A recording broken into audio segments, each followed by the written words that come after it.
বন্ধুরা, আমার নতুন একটি ভিডিওতে আপনাদের স্বাগত। এই যে দেখছেন, রুই মাছগুলো ভেজে রেখে দিয়েছি, আর এদিকে আলু আর মশলা কষছি। হ্যাঁ, আলু আর মশলা কষছি, কারণ বানাবো আজকে আলু দিয়ে রুই মাছের ঝোল। আর ঝোলটা খুব একটা বেশি গাঢ় হবে না, হবে একটু পাতলা, কারণ গরম পড়েছে।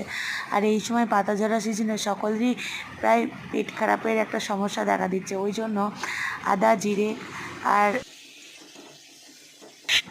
কাঁচা লঙ্কা দিয়ে বানিয়ে ফেলবো এই রুই মাছের ঝোলটি। আর নামানোর সময় দেবো একটু হালকা গোলমরিচের গুঁড়ো। এই যে মশলা কষানো হয়েছে, আমি জল দিয়ে দিলাম, আর জলটা ভালো করে ফুটে গেলে মাছগুলো দিয়ে দেবো। আর আলুটা যতক্ষণ না সেদ্ধ না হয় ততক্ষণ ঝোলটা ফোটাবো।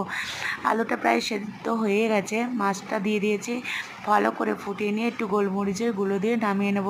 বন্ধুরা, আপনাদের কেমন লাগলো আমার রুই মাছের ঝোলটি অবশ্যই কমেন্ট করে জানাবেন। আর ভালো লাগলে আমার চ্যানেলটি অবশ্যই করে সাবস্ক্রাইব করে নেবেন। এই যে আমার রুই মাছের ঝোল কমপ্লিট।